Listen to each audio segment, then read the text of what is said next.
Hey guys, it's Babs Money here, and I want to welcome you to the very first episode of my new YouTube series, Dragatha Christie's Unsolved Mysteries, where I'm just going to talk about the craziest unsolved mysteries that have happened throughout the nation. A lot, particularly in North Carolina, just because I'm fascinated that my home state has anything interesting in that regard. I really hope you guys enjoy watching this as much as I'm going to enjoy creating it, and I hope that my unique personality will make it more enjoyable and you guys will have fun watching and learning about these cases and talking about them with me as we try to figure out what happened in these unsolved mysteries. Without further ado, my first episode is going to be about the abduction of Annie Laurie Heron. I hope you guys don't mind. I'm going to be looking at my notes a lot just because it is a lot of information to cover, but I'm going to be as thorough as possible, and we're just going to get into it. The abduction of Annie Laurie Heron occurred July 26, 1988 in Jackson, Mississippi. That's almost 32 years ago. So I know providing the following information is pretty much going to be futile because she would be 104 at this point. So I doubt she's still alive, but in the case she is a 5'4", 120-pound Caucasian woman with brown hair, pierced ears, and a stooped gait from scoliosis and arthritis. Annie Laurie Heron was from Tuscaloosa, Alabama. Tuscaloosa. She's from the Deep South, which is where she was born in 1915. Now, in the 1930s is when she was a student at the University of Alabama. She was actually an editor for the school's newspaper, and there was an actor named Tyrone Power who named her one of the 7 most beautiful students. Can you imagine? Mind you, this is in the 30s when you're supposed to go gaga if a man so much as looks at your ankle or the seam that you drew on your stockings. But to have a man that is an actor in Tuscaloosa, Alabama say, oh, she's one of the 7 prettiest bitches in the school. Goop, goop, goop, goop, gag. That is crazy to me. It was during her time at the university that she met Robert Heron, who was a fellow student. And they married soon after and moved from Tuscaloosa to Jackson, Mississippi, and started a family. Robert served in the U.S. Navy during World War II. And after he returned, he worked at a U.S. gas company until 1955. After that, he became a successful businessman and one of the wealthiest men in Mississippi.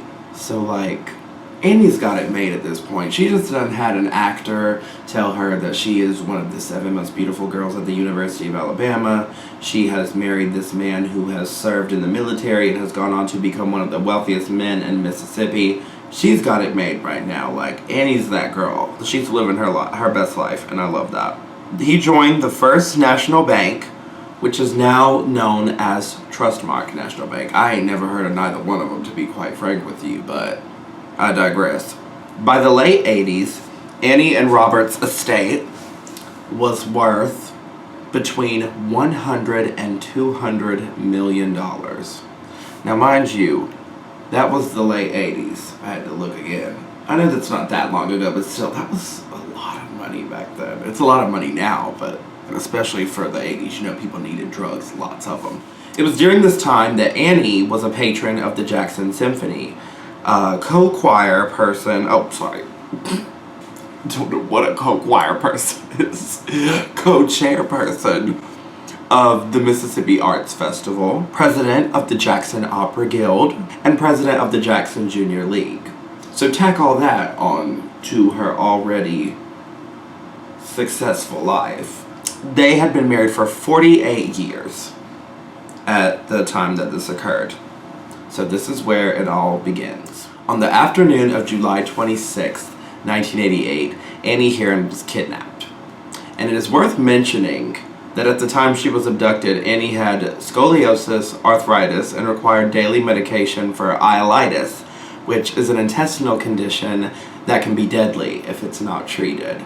So she had a lot going on whenever she was abducted that could have hurt her if she weren't returned home fairly quickly, which is really scary to think about. I'm sure that was something that was on her mind when this happened. Early in the day, Annie had had several friends over for one of her bi-weekly bridge games, and they were over between about 10:15 a.m. and 2:30 p.m. And by 3 p.m., the housekeeper had left as well. Robert came home in the afternoon around 4:30 and found that Annie was not there. There was no trace of her at the home. Her car was parked outside, but he couldn't find her anywhere. So naturally, he assumed that Annie was with one of her friends and that she would return shortly. And, I mean, let's be fair. About lost one of my fangs, gal. Who could blame him for thinking, oh, it's fine, you know, her car's here, so she must be with someone else. He called several friends and family members, and 3 hours later spoke with his son-in-law, asking him to help search for Annie. They called the police that night at 9:49 p.m., and authorities began inspecting the couple's home, finding drops of blood on the carpet and blood smears on the front door.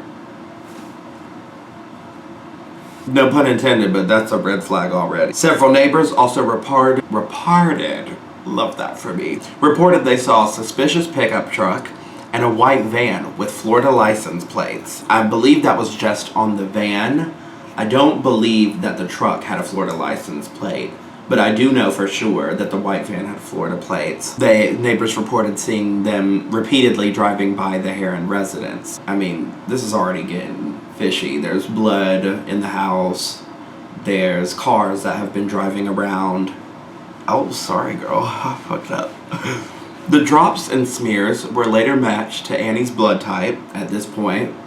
Not only do we know that she's gone, but she's injured. So it just keeps, I don't want to say little things, but it's like these things that just keep adding up, and she's not in a good situation right now. The blood smears on the door led authorities to believe that she had been struck in the head either during the altercation while she was being abducted or on the way out, but it had already been matched to her blood type, even though they didn't know how it happened. There was a typewritten ransom note that was found near the front door. Now, automatically, the bad thing about it being typewritten is that there is no handwriting to analyze. So what are you gonna do about that? Makes it worse. It was worth noting that this note was full of grammatical and spelling errors, and the note read as follows. Mr. Robert Heron put these people back in the shape they was in before they got mixed up with school pictures. Pay them whatever damages they want and tell them all this so then can know what you are doing, but don't tell them why you are doing this. Do this before 10 days pass. Don't call police. Goop. The jig is up.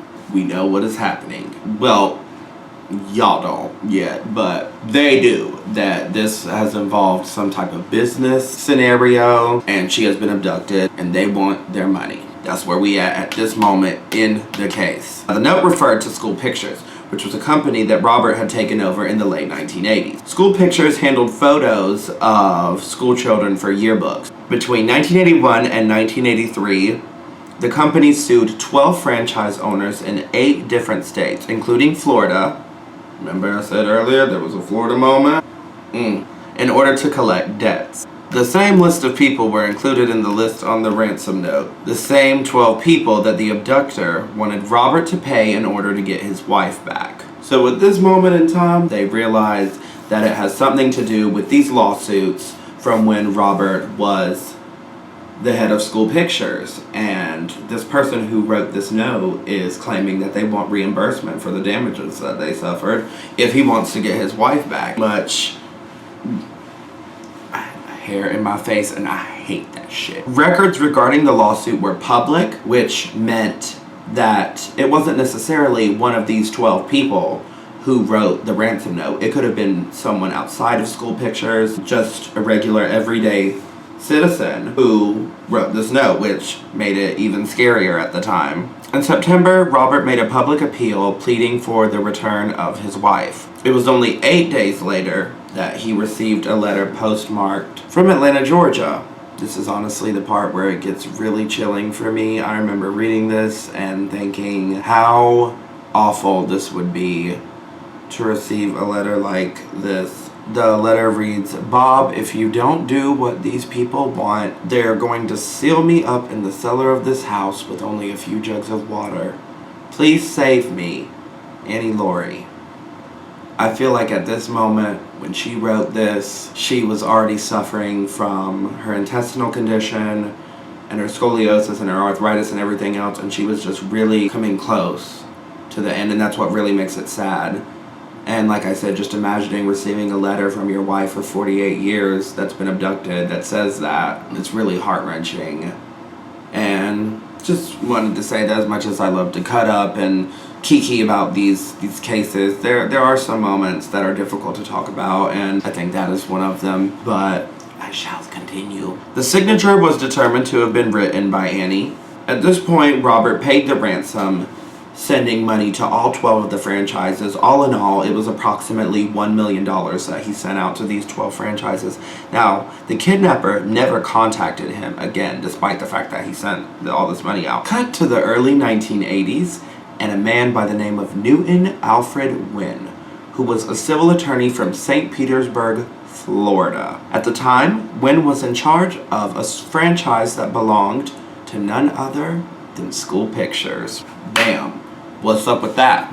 Already we got connections out the wazoo in only 1 or 2 sentences. What is the tea, Mr. Winn? Following a court battle in 1984, he was ordered to pay $153,000 to the company. Cut back to the present, where police began following the tip regarding the suspicious white van seen around the Heron house in the weeks prior to Annie's abduction. Winn matched the description of the driver, and neighbors also identified his van as being the same one that they had seen in the neighborhood. The franchise Winn had run was one of the 12 listed on the ransom note that was found by the door the day Annie went missing. Thus, he received a check for $145,000 from Robert Heron. However, for whatever reason, either Newton or his attorney returned the check 10 days later, which is the only thing that doesn't make sense to me. Well, it does and it doesn't. Because if it was him, why wouldn't you just take the money if that's what you wanted? But also, if it was him, it would make it look like it wasn't him if he just sent the money back and was like, "I don't want it." You know, like Shan just said, "Oh, I don't want the award. Take it back, take it back." But does she give it back? He did give it back, but still. You get the point. The case of Annie continued to be investigated, and Robert was offering a reward at this point to anyone who could find any information regarding Annie's abduction. The case was also featured on an episode of Unsolved Mysteries. That shouldn't come as a shock to any of you because of the title of this show. After the episode aired, someone called in with a tip. Keep investigating Newton Winn. Maybe the jig is up. The jig is up. Let me tell you why the jig is up. Y'all gonna be gagged. Eventually, in 1989, in March, Winn was apprehended. Marilyn Taylor, who was one of his ex-girlfriends, as well as Don Ward, his paralegal, were offered immunity in return for testifying against him in court regarding the abduction of Annie Laurie Heron. Both agreed and revealed what they knew about his involvement in the kidnapping. On July 31st, 1988, Winn offered Marilyn $500 to do him a favor. First, he asked if he could trust her, to which she replied that he could. They then met for a meeting, and upon her arrival, he asked several times if she had been followed or if her car had been bugged.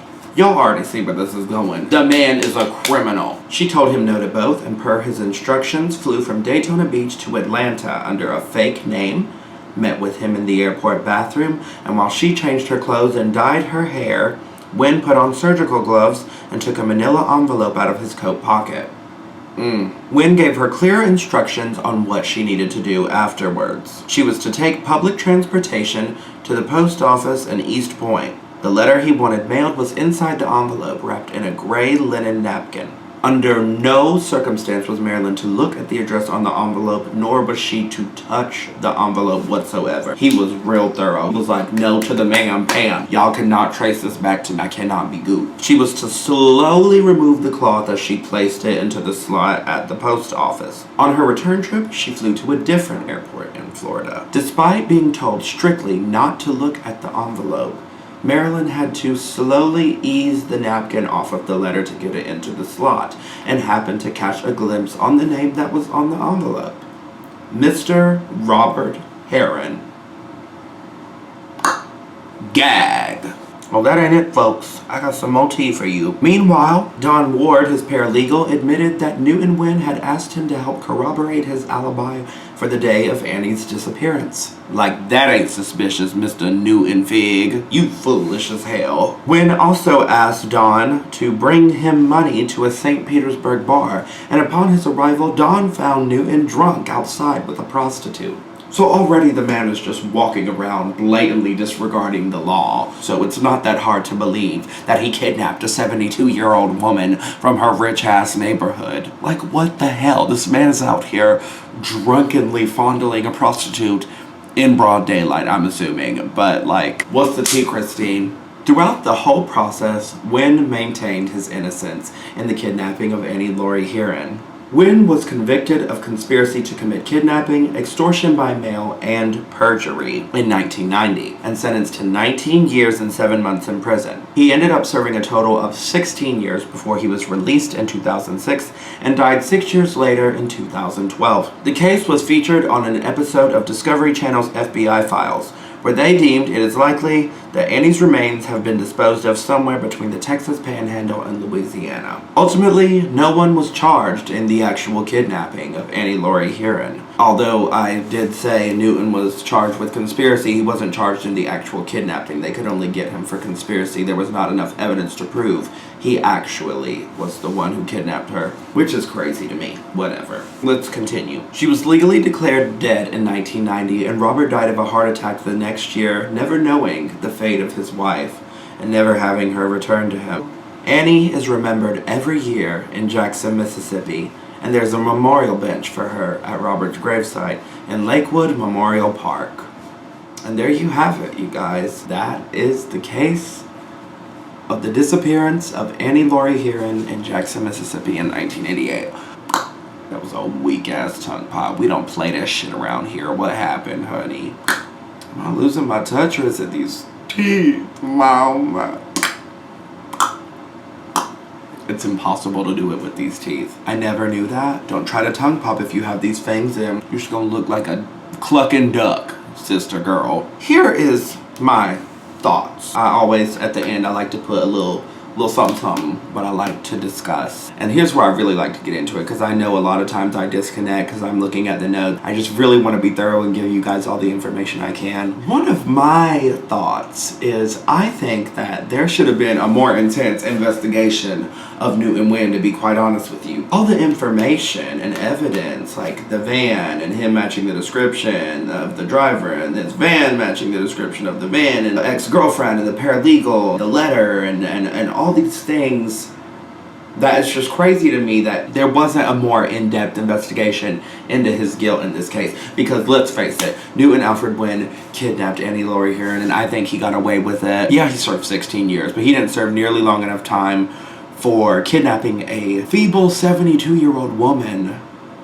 and keeping her in a cellar. Like, who knows if they sealed her up in the cellar or not? I honestly think they killed her.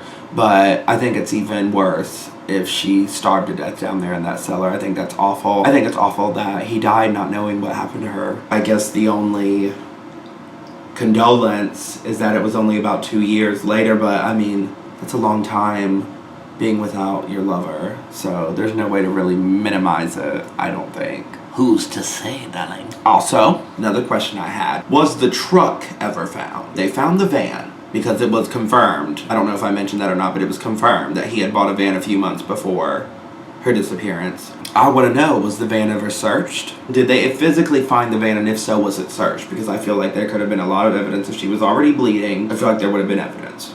in the van for sure. Why didn't y'all search the van, Mary? I'm gonna assume the truck wasn't found, but who's to say, because it seems like this investigation was shoddy at best. What's the tea, Christine? I'm wondering whether the letter and the envelope were examined.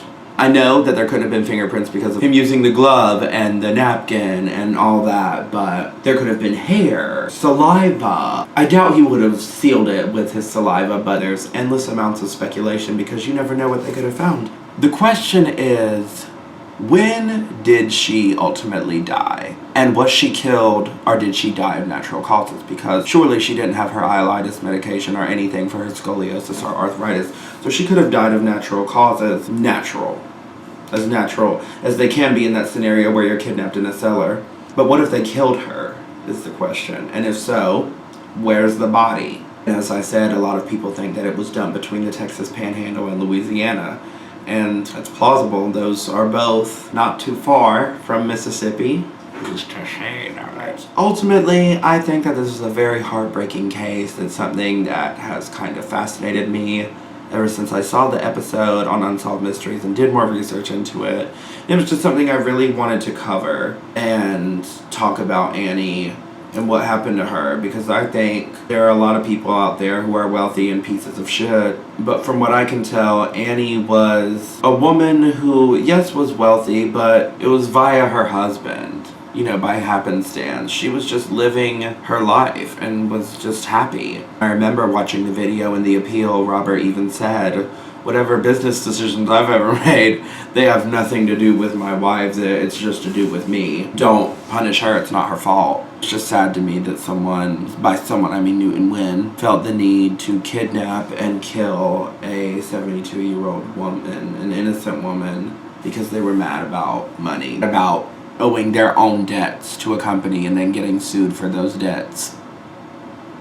You owed money and you got mad when you got sued, so you kidnap his wife and kill her. Mama, that makes no sense whatsoever. I honestly think Newton Winn got away with it, and he really should have got the book thrown at him, but unfortunately, apparently, there wasn't enough evidence to convict him of the actual kidnapping.